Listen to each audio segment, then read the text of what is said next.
Buenas noches, bienvenidos al banquillo. Estamos en fechas de trascendencia para la democracia de nuestro país. Se espera que mañana en la sesión del Congreso Nacional se tomen decisiones importantes para la vida de los hondureños. Vamos a hablar de la elección de la Corte Suprema de Justicia, de cómo ven los profesionales del derecho con amplio recorrido dentro de la jurisprudencia de nuestro país, lo que está pasando en Honduras. Abogado José Osvaldo Ramos Soto, ¿qué tal está? Buenas noches, bienvenido, maestro.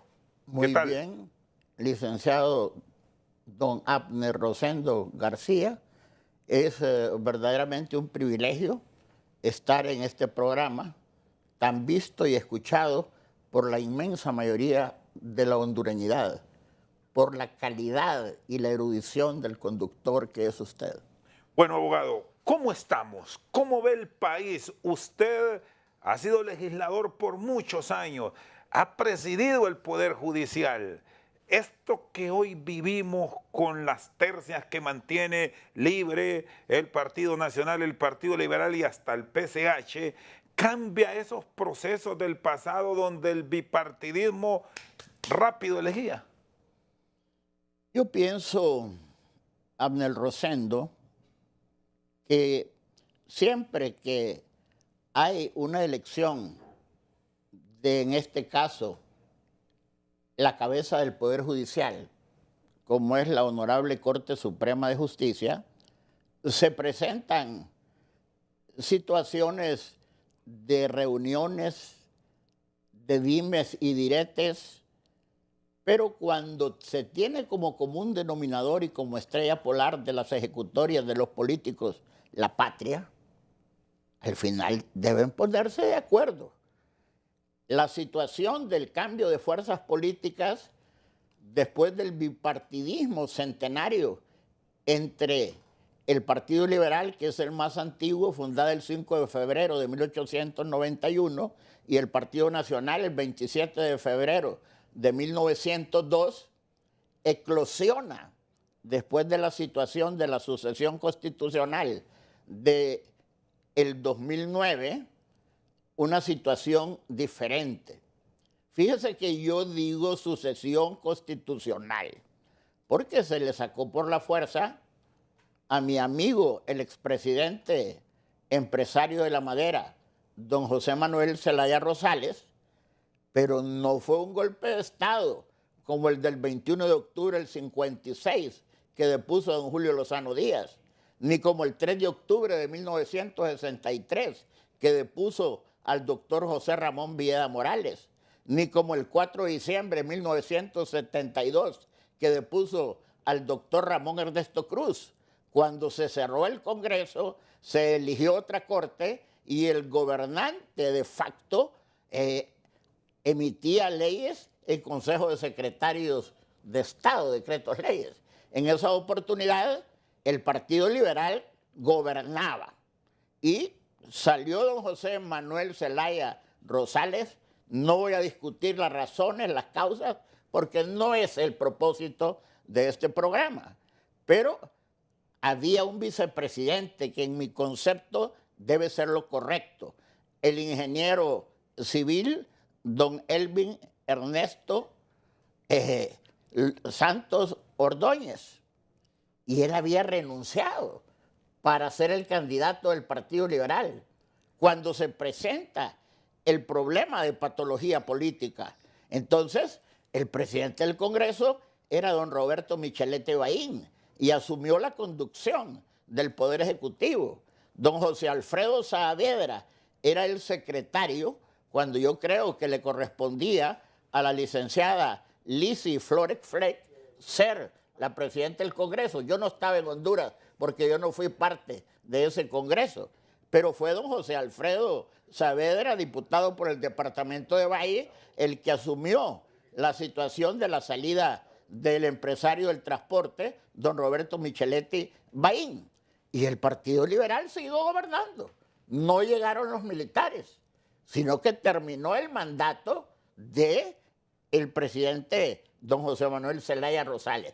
Esto se puede prestar a tergiversaciones y a decir que esto es por cuestiones políticas. Pero es la realidad. Es lo que acaba de pasar a Abner Rosendo en el Perú, donde sacaron al presidente porque quiso disolver el Congreso. ¿Y quién ocupó? La vicepresidente. Fue una asociación presidencial. Y con lo que vivimos hoy en el país, ¿qué pasa si mañana o el día sábado, que es 11 de febrero, que es cuando cumple 7 años el Poder Judicial, no se tiene pleno? Porque hemos escuchado de versión tras versión, de interpretación incluso de personas que no son abogados, que no son legisladores del 312 de la Constitución, que hablan que podemos entrar en un vacío de país a nivel de uno de los poderes del Estado y que esto puede dar pie a una constituyente.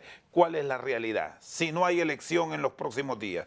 Como decía el maestro español, el doctor Osorio y Gallardo, en España todo el mundo es abogado salvo prueba en contrario. En Honduras toda la gente habla de la ley.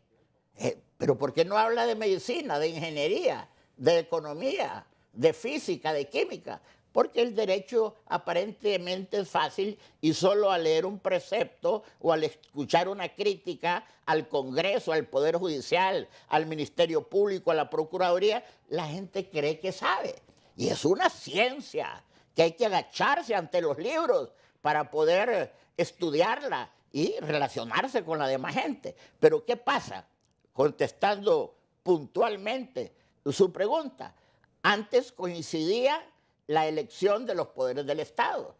Un tiempo, 6 años, duraba el presidente, 6 años el Congreso, 3 y 3 años las corporaciones municipales y la Corte también. Pero de repente se redujo el periodo presidencial a 4 años, el Congreso 4 años, las corporaciones municipales 4 años, pero de repente se dijo, vamos a darle un periodo de 7 años a la Corte Suprema, un periodo de 5 años al Ministerio Público, un periodo de 7 años al Tribunal de Cuentas. Entonces no coinciden las elecciones.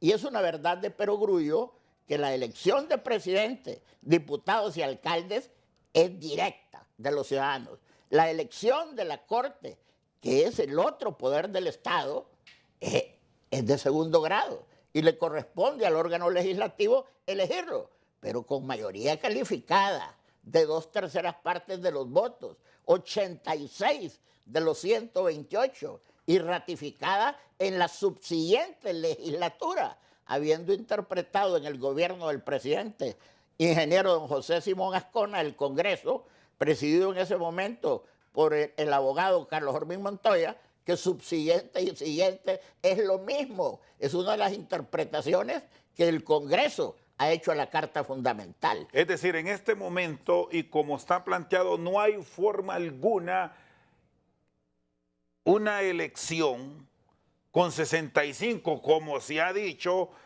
pero que usted dice todo lo contrario porque la Constitución plasma que es mayoría calificada. Claro. Y para ilustración de las personas que no son abogados, incluso de muchos abogados, porque no todos los abogados conocen la Carta Fundamental y el ordenamiento jurídico, hay 2 mayorías calificadas. La mayoría calificada de 2/3 partes, que son 86. La mayoría más alta, que son 3/4 partes. Es la absoluta. Que se trata, Abner Rosendo, cuando un problema del territorio nacional o cuando se trata de un juicio político contra el presidente, que tiene que introducirse, si lo aprueban, 96, 3/4 partes, y se destituye por 3/4 partes. Y en una cuestión como el tratado o convención que está pendiente con la República de Nicaragua por la cuestión del Golfo, tiene que aprobarse por el Congreso por 3/4 partes, 96. Lo normal es la mayoría simple o mayoría absoluta, o sea, la mitad más 1. Si están los 128, 65 basta para aprobar cualquier ley o cualquier decisión que no requiera mayoría calificada. Si solo están 80, porque el quórum es de 65, con 41 gana el grupo que apruebe esto. Pero la mayoría calificada, esa sí es innegociable, porque aquí hay un elemento que usted como legislador la conoció.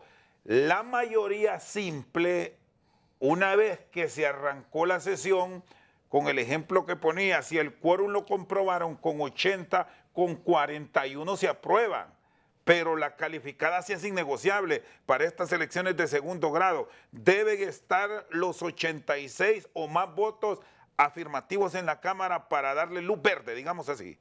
Abner Rosendo, una pregunta muy interesante, pero yo quiero tomar un bisturí como cirujano jurídico y decir que normalmente el quórum es con la mitad más uno de los 128. Si son menos, tiene que haber 65. Pero, ¿qué es lo que van a elegir? La Corte Suprema de Justicia. En mi concepto, el quórum para iniciar la sesión debe ser por lo menos 86. Porque ¿qué van a hacer si solo están 65? No pueden, no tienen capacidad constitucional ni legal para elegir. ¿Por qué? No tienen el quórum que debe ser de mayoría calificada de por lo menos 86. Aunque en este caso, seguramente en esta reunión de mañana y en la siguiente, si es que no se elige, bueno, hasta los suplentes van a estar pendientes. Todos, van a estar todos. Por cierto, abogado Ramos Soto, esto que se ha incluido ahora de que un suplente tiene igual valía que un propietario, ¿qué es lo que realmente debe entender el pueblo hondureño? ¿Quiénes deben votar en principio para hacer estos 86 y cuándo un suplente se debe considerar? Abner Rosendo, los suplentes solo pueden sustituir a los propietarios cuando estén enfermos, cuando no estén presentes por cualquier razón de fuerza mayor o de caso fortuito. Pero no es que usted, si es el primus inter pares, o sea, el presidente del Congreso, y digo primus inter pares, eso significa el primero de los iguales. En Honduras, solo el presidente de la República es el titular del Poder Ejecutivo, porque solo es él y 3 designados. Pero los periodistas dicen, y perdone, cuando esté el presidente del Congreso es el titular del Poder Ejecutivo. En un organismo colegiado, el titular del organismo son los 128 diputados. El presidente del Congreso y el presidente de la Corte simplemente presiden el órgano, lo manejan administrativamente, pero la titularidad de la Corte y la titularidad del Congreso no le corresponde al presidente de la Corte o al presidente del Congreso, sino que a los 15 magistrados y a los 128 diputados. Muy bien, el abogado José Osvaldo Ramos Soto con nosotros al banquillo revisando el proceso de elección de la Corte Suprema de Justicia. Pausa, ya regresamos. Seguimos al banquillo con el abogado José Osvaldo Ramos Soto. ¿Cómo se vota, abogado? Porque este es otro de los elementos que han generado controversia ahora que en la primera nominación que se hizo en la Cámara el día 25 de enero, la moción para elegir la Corte Suprema de Justicia no fue tomada en consideración. Se cumplió con ese requisito constitucional, pero a partir de la siguiente reunión del Poder Legislativo se vota individualmente, es decir, los 45 de la Junta Nominadora tienen opciones. Licenciado Abner Rosendo García, el artículo 311, que ya se lo sabe de memoria el pueblo hondureño que está interesado en este menester, establece que el día en que se va a presentar la propuesta, pues se supone que previamente hubo un diálogo entre todas las fuerzas políticas. En el caso anterior, a mí me tocó verbigracia, en el gobierno del presidente Ricardo Maduro, presentar la moción de la planilla de los 15 magistrados propietarios y suplentes. Pero previamente hubo un consenso de todas las fuerzas políticas que tenían mandatarios en el órgano legislativo del Estado. Y no hubo problema. Se presentó la planilla de la abogada Vilma Cecilia Morales Montalbán, que había sido también mi alumna, y fue aprobada por todo el pleno. Ya había una concertación del bipartidismo y pasó normal. Ahora bien, pero también tenemos que explicarle a los ciudadanos de la patria y al pueblo hondureño en general que ahora hay otro elemento, que es que ha cambiado el poder de las fuerzas políticas en el país. Recuerde usted que aparece Libertad y Refundación presentando a una planilla encabezada por doña Irixiomara Castro Sarmiento de Celaya Rosales. Y vamos a una elección. Hubo una campaña tremenda en contra del expresidente, acusándolo de narcotraficante y de un montón de cosas, y lo hicieron muy bien. La gente creyó en ese mensaje en contra del presidente. Y el presidente no era el candidato, sino que era el empresario de la construcción, que todos sabemos que fue un excelente alcalde de la capital, don Narrijuán Alfura Sabla. Pero pasó lo que pasó. Y entonces obtuvo el Partido Libertad y Refundación una votación tremenda de más de 1.700.000 ciudadanos que le apoyaron.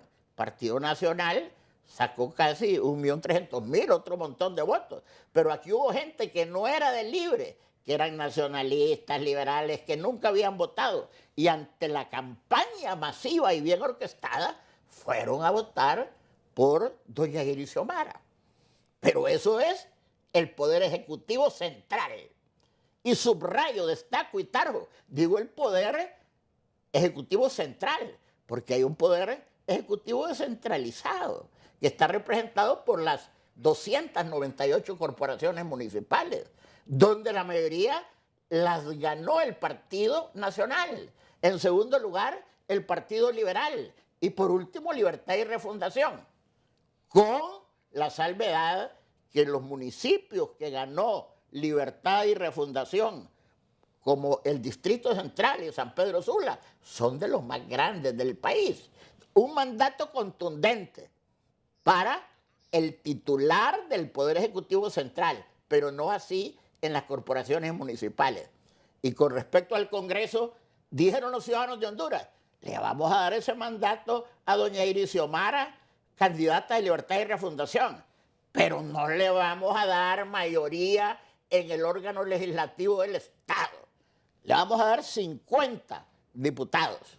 Le vamos a dar al Partido Nacional 44. Le vamos a dar al Partido Libertad, al Partido Liberal 22 mandatarios del pueblo. Y le vamos a dar al Partido del Ingeniero Industrial, don Salvador Narrala, 10. Porque ellos hicieron un entente, hicieron una alianza que ahora se está resquebrajando por todos los problemas que yo no quisiera juzgar. Porque mi deseo como hondureño bien nacido, no como nacionalista, sectario, como ocurre con la mayor parte de la gente que está en la oposición, quieren que fracase el gobierno. Mire, yo todas las noches, Amnel Rosendo, le pido a Dios que ilumine a doña Irixiomara Castro Sarmiento para que haga un buen gobierno. Pero miro que es que no le entienden bien al trámite político. Y gobernar no es cosa fácil. ¿Quiénes no le entienden, abogado? Yo no le voy a echar la culpa a ella. Pero mi amigo José Manuel Zelaya Rosales es el poder tras el trono. Es un político. Y yo quiero decirle aquí que yo fui el primero que le dije, José Manuel, usted va a ser presidente de Honduras, cuando era director del FIS en el gobierno del ingeniero Flores y participó en la elección interna del Partido Liberal y ganó el ingeniero Flores. Y se lo recuerdo de vez en cuando. Es cierto, me dice. O sea, él tiene una vasta experiencia. ¿Y cómo acomodar esas piezas del ajedrez, para citarlo de esa manera, del Congreso Nacional, con esta representación en donde hoy lo que registramos en las discusiones públicas y privadas es Libre 7, Partido Nacional 5, Partido Liberal 3 y ofrecer uno de los 7 para el Partido Salvador de Honduras, para el ingeniero Luis Redondo? U otros que plantean, y ya lo hizo público el Partido Liberal, listos para nombrar la Corte Suprema de Justicia, pero en base a los acuerdos, esto debe ser 5, 5 y 5. No es nombramiento, es una elección. Es un nombramiento cuando la presidenta nombra a su ministro de la presidencia, a su ministro de Hacienda, lo que le toca a ella. Pero esta es una elección de 128 diputados que representan a las fuerzas políticas de los partidos políticos del país. Entonces, ¿qué pasa? Con 50 diputados no puede obtener 86, Libertad y Refundación. Ni el Partido Nacional con 44, ni el Partido Liberal con 22, ni el ingeniero Narrala, ni los otros dos pequeños partidos con uno cada uno. Tienen que llegar a un arreglo. Entonces, usted tiene que ver lo que ha pasado en la historia. ¿Quién fue el que perjudicó al Partido Liberal con la situación de 2006, cuando se eligió a don Manuel? Partido Liberal, Abner Rosendo, es un partido de centro-izquierda. Centro-izquierda. Partido Nacional, centro-derecha. Pero cuando empezaron a coquetear con el grupo de Río de Janeiro, con don Rafael Correa, con don Evo Morales, con don Lula da Silva y con otras gentes del hemisferio, eso no le gustó al Partido Liberal, porque no es la idiosincrasia, no es la ideología. Una ideología es un sistema de valores y creencias adoptado por un grupo de personas, en este caso un partido, y considerado como válido y obligatorio. Ahorita se habla de un socialismo. Van a hablar la señora presidenta. Si lo hubiese hecho en un discurso improvisado, no me hubiera molestado a mí. Porque que naturas non dan, Salamanca no presta. Pero le hicieron un discurso escrito. Ya sabían lo que iba a decir con respecto a lo del Perú. ¿Y qué dijo don Lula da Silva? Ahí está el palacio y la escuela de Itamaraty, de la diplomacia del mundo más refinada. ¿Y qué dijo Lula? No, dice, el presidente cometió un error. Quiso deshacer el Congreso y por eso le pasó lo que le pasó. Lo mismo el presidente Pietro de Colombia.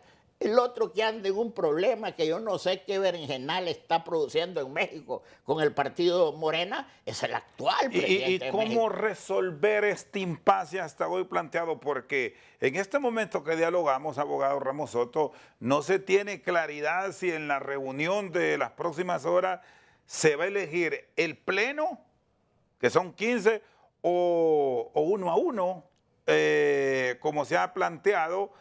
¿Qué es lo mejor para usted, con su experiencia? Bueno, lo mejor es que se elija los 15 magistrados. En una sola sesión.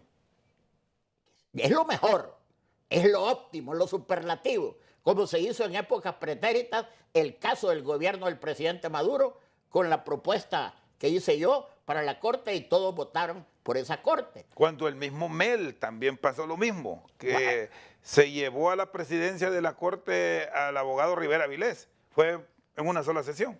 Sí, pero usted debe recordar algo del pueblo hondureño. El presidente Zelaya fue presidente por el Partido Liberal y pelearon por la presidencia del Congreso y Micheletti se afincó ahí en la presidencia. ¿Y quién le podía decir a Micheletti que no era liberal?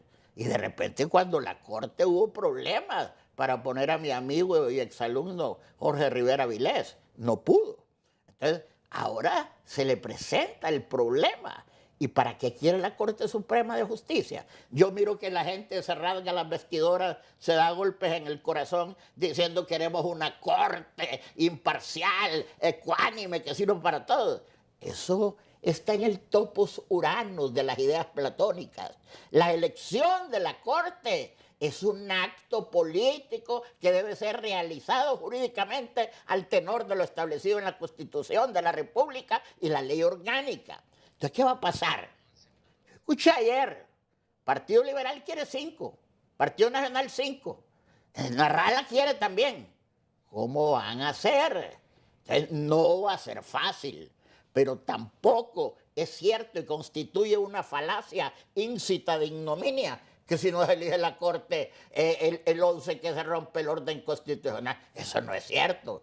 Ya el artículo 80 de la ley orgánica del Congreso dice que cuando no llegue el sustituto de funcionario, debe continuar hasta que el órgano que lo tiene que elegir nombre va a seguir en el ejercicio. Pero sí es correcto entonces que si sesiona la Cámara y no se tiene claridad de la elección de los 15, posiblemente elijan 3, 4, 5, qué sé yo, en la reunión que viene. No hay problema si eso pasa. No, no hay problema, pero usted vea la estrategia de los partidos. Si le mete a otro partido esos magistrados, después se va a reducir las posibilidades para poner del propio partido. Eso se hizo la última vez. Recuerde usted. Mire, yo voy a decir algo que posiblemente no le va a gustar a alguna gente. Esa junta nominadora, yo no estoy de acuerdo.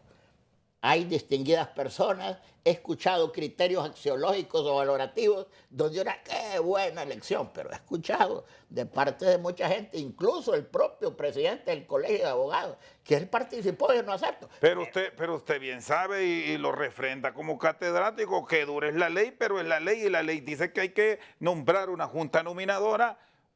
Lo hizo el Congreso y bueno, eso es lo que tenemos. No, habrá que ir a una reforma. Yo le estoy diciendo que acepto. Sed lex dura lex, pero a mí no me parece. Se debe reformar, abogado. A futuro, ya han pasado 21 años. Pero no esperar el año de las elecciones, sino que de ahorita que converjan la fuerza, platiquen. Nos han quitado a nosotros la atribución primigenia de que sean los propios diputados los que busquemos. Y dicen, es que no tiene que ser del partido, de ningún partido. En Estados Unidos, que a partir del siglo IV, de Sócrates, Platón y Aristóteles, de la democracia por excelencia en Atenas, y pasando por el espíritu de las leyes de 1789, escrito por el barón de Montesquieu y Secondán, Estados Unidos es la democracia moderna.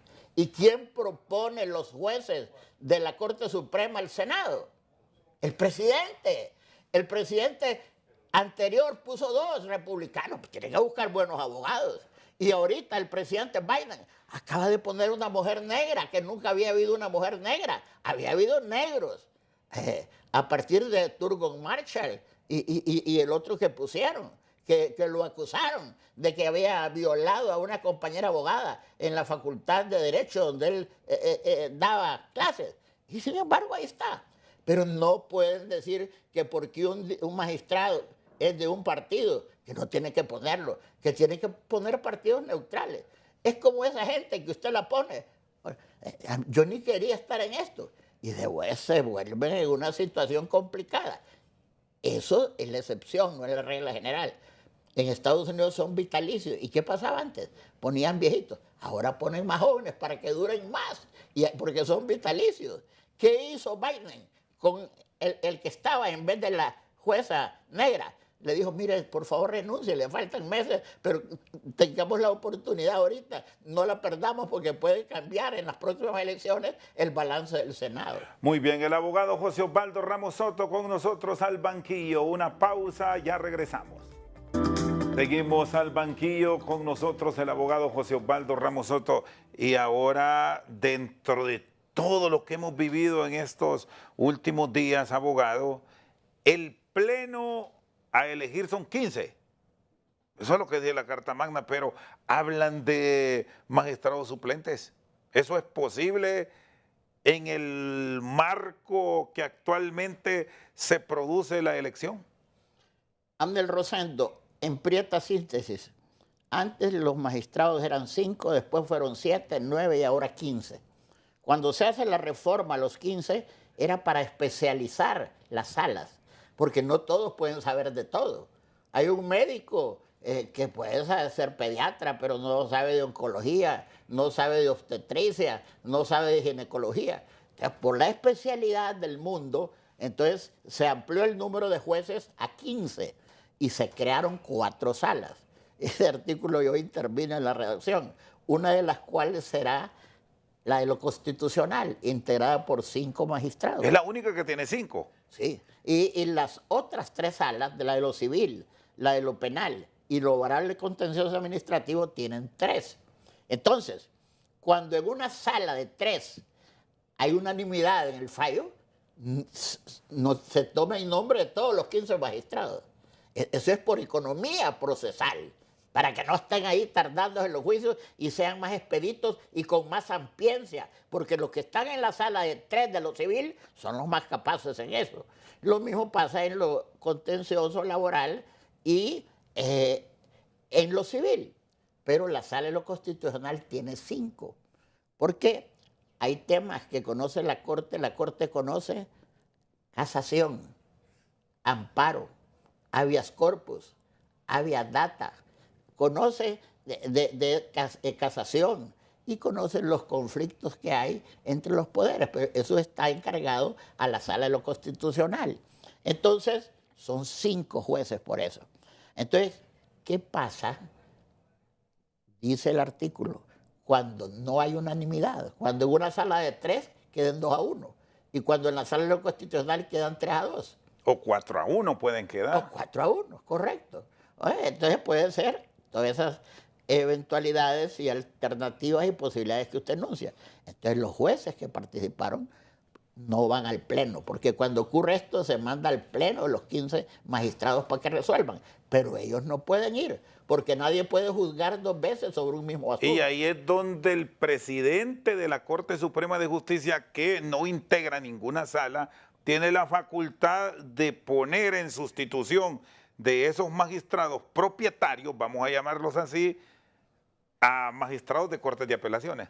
Usted está muy bien educado y así funciona, porque eso se ocurre a la Ley de Organización y Atribuciones de los Tribunales. Ahora bien, ¿cuál es el problema? El problema es que si hay un presidente que de repente, por ejemplo, no solo en ese caso, sino que hay un asunto que pudiera interesar y los manda a pasear 15 días a otro lado y pone otros jueces para que conozcan. Y les gusta a los magistrados viajar. Bueno, mire, el tema es el siguiente. ¿Qué pasa en esas circunstancias? Entonces, alguna gente estaba proponiendo interpretar. Eso no es interpretación. Mire, hay 5 problemas de técnica jurídica, doctrina de aplicación del derecho. El problema de la hermenéutica jurídica o interpretación de la ley. El problema es la integración de las lagunas legales. El problema es la vigencia de la ley. El problema es los conflictos de leyes en el tiempo y el problema es los conflictos de leyes en el espacio. Eso no es uno de esos problemas. ¿Qué pasa si quieren hacer eso? Porque debieron haberlo hecho antes de que clausurara la primera legislatura, vía reforma, para incluir 5 suplentes. Pero si se hacía eso, solo para los casos del artículo 316, cuando se presente que no hay unanimidad en la sala, porque los van a poner para todos. Entonces hay que darle más burocracia. No, los pueden usar para otras cosas. En la Corte, los suplentes. Entonces hay que darle pensamiento, porque el problema existe. Pero es un problema no de hermenéutica jurídica, no de interpretación de la ley. Y para integrar esa laguna legal, yo pienso que hay que hacerlo vía reforma. Y el órgano legislativo lo haría en 2 legislaturas. Se presenta ahorita la reforma, pero en ese caso no debe hacerse vía interpretación, sino que vía reforma. Y no aplica este Poder Judicial. No, permítame, es lo que le quiero decir. Entonces, se ratificaría el otro año, pero solo serían por 6 años, para que acople con los 7 años de esta Corte, que va a durar 7 años. Entonces, sería una norma especial, ad hoc, para nombrar eso y no esperar hasta dentro de 7 años de hacer eso. Pero hay que darle pensamiento. O sea, que no solo se destinen para los efectos del 316 cuando no hay unanimidad, sino que se les den otras ocupaciones y todo. Es decir, con este planteamiento legal que hoy usted nos plantea aquí, les dé esta salida, que perfectamente se puede, pero con una función, en este caso sería hasta el 2024, porque hay que aprobar en primera legislatura y ratificarlo en la siguiente, y ahí subsana. Y solo por 6 años, para que se acople, porque ya pasó un año el otro año.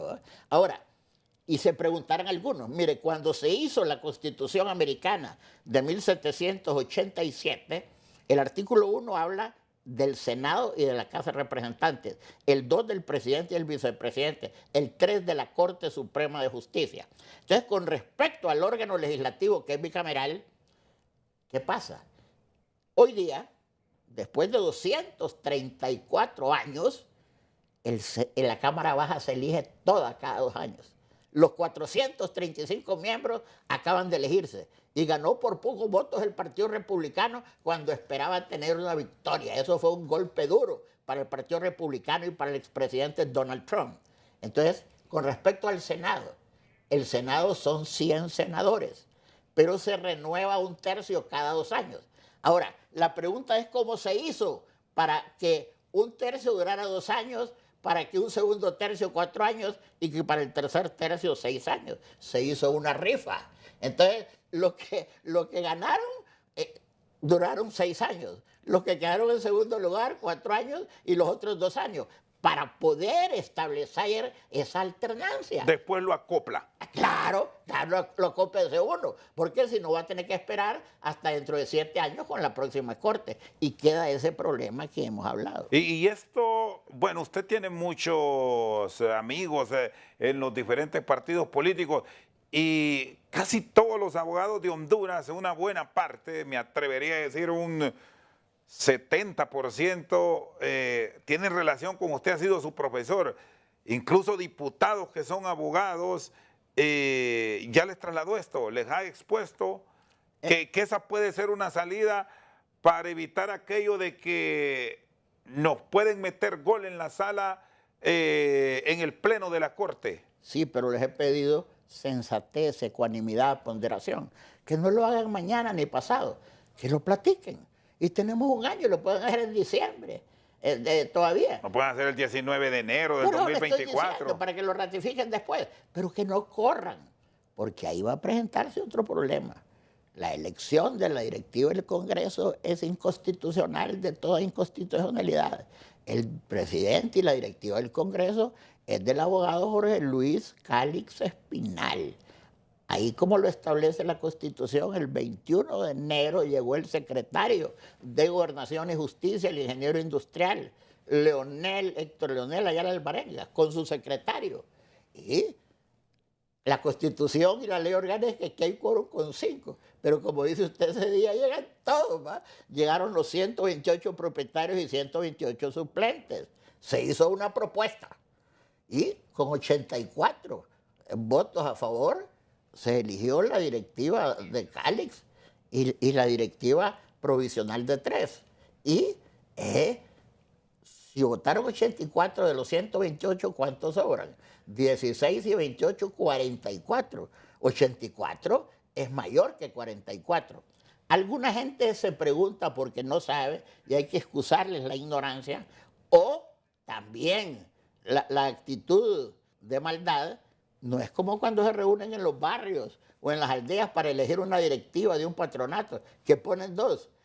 Yo propongo a Abner Rosendo, yo propongo a José Osvaldo y se vota al mismo tiempo. No, en el Congreso el procedimiento parlamentario es que se propone una moción. Y si esa moción no tiene la mayoría que requiere la ley del Congreso o la Constitución, se descarta y tiene que presentarse. Es parecido a lo que pasó con la moción nominadora de la Corte Suprema. Curioso. Claro. Pero no se aceptó porque no tenía la mayoría calificada. No, mire, hablemos la verdad, porque yo creo que a la gente hay que hablarle, como decían antes, a calzón quitado, pero yo no me voy a quitar los pantalones, ¿verdad?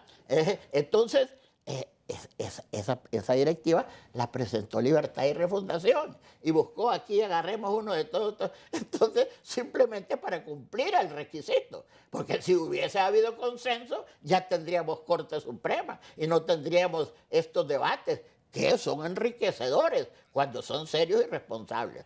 Muy bien, el abogado José Osvaldo Ramos Soto con nosotros al banquillo. Una pausa, ya regresamos. Seguimos al banquillo con el abogado José Osvaldo Ramos Soto. Si no se elige el pleno en la próxima sesión y se va 1 a 1, como ocurrió con el actual Poder Judicial que está vacando, al momento de prestar la promesa de ley, ¿cómo se debe actuar? Por todo lo que se ha venido discutiendo alrededor de la Junta Directiva de la Cámara, abogado. Abner Rosendo, Si tuviésemos una junta directiva del Congreso legalmente electa, pues presta la promesa constitucional contenida en el artículo 328 de la ley fundamental. Pone la mano izquierda en la Constitución y dice: prometo ser fiel a la República, cumplir y hacer cumplir la Constitución y las leyes. El artículo 321 establece que los funcionarios son responsables por su conducta oficial y tienen que cumplir la Constitución y las leyes, si fuera una situación normal. Pero si fuera una situación normal, doña Xiomara Castro Sarmiento de Zelaya Rosales hubiese prestado la promesa constitucional ante el presidente, pero no lo hizo.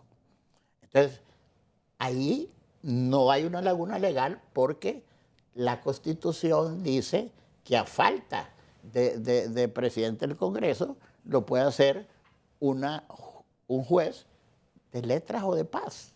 Cuando el 22 de noviembre de 1963 asesinaron a John F. Kennedy, Lee Harvey Oswald en Dallas, cuando venían en el avión presidencial transportando el cadáver del presidente mártir con su esposa, Jackie Bouvier Kennedy, estaba ahí el vicepresidente Lyndon Baines Johnson y un juez de paz le recibió el juramento, porque allá es juramento. Allá se pone la mano izquierda ante la Biblia y se presenta la promesa ante la persona que va a recibir la promesa constitucional y legal, o sea, el juramento. Ahora, aquí dice que así es el procedimiento, pero con respecto a este caso no hay disposición legal. O sea, hay en la técnica jurídica lo que se llama una laguna legal. Pero existe un principio en el derecho. La ley como obra humana es imperfecta porque los humanos no somos perfectos. Yo creo en Dios y creo que el único perfecto es Dios. Entonces, la ley como obra humana hecha por el legislador es imperfecta, pero el derecho como ciencia es cerrado. Entonces se llama la plenitud hermética del orden jurídico. Y hay un principio que se llama razonamiento analógico, que reza que donde hay igual razón debe prevalecer la misma disposición. Si una juez de letras recibió la promesa a la presidenta y es legal, yo pienso que tienen que llamar a otro juez o jueza para que reciba la promesa de ley de la Corte. ¿Por qué? Fíjese bien, cualitativamente hay una diferencia muy grande. El presidente es un político, que puede ser analfabeta, puede ser ilustrado, pero la Corte son 15 abogados encargados de decir la función jurisdiccional. ¿Qué es la función jurisdiccional? Es la actividad del Estado encaminada a la actuación del derecho objetivo, normas generales, a casos particulares, para dilucidar los conflictos intersubjetivos que se presentan en un Estado de Derecho. Eso lo hace el juez de paz, lo hace el juez de letras, lo hace la Corte de Apelaciones, lo hace la Corte Suprema y todas las 4 salas de la Corte. Entonces, ¿cómo va a recibir el poder encargado de decir el derecho en un país una promesa de un funcionario y de una junta directiva que es ilegal? ¿Cómo quedaría la Corte? Ahora quedaría el presidente y la junta directiva ilegal, la Corte ilegal. En cambio, si hacen el mismo procedimiento de un juez o una juez, entonces queda legal. La presidenta queda legal y la Corte queda legal, pero se mantiene el problema del órgano legislativo y su junta directiva. ¿Qué pasa con todas las cosas y todas las actuaciones que ha hecho este Congreso? En tela de duda. Yo no quiero crear una anarquía, no quiero crear un caos, un diluvio, pero hablemos con respecto a eso para cómo arreglar esa situación de ilegalidad y de inconstitucionalidad. ¿Y cómo se subsana? Bueno, lo subsano es que se elija una nueva junta directiva o se traiga aquel que fue electo y no lo pusieron. ¿Y se puede ratificar esta también, si así lo decide el Pleno? Pero puede hacerse, pero ¿estarán de acuerdo los partidos políticos de oposición en ratificar una situación ilegal simplemente para mantener la paz social? Abogado, ¿cuáles son los grandes retos del Poder Judicial?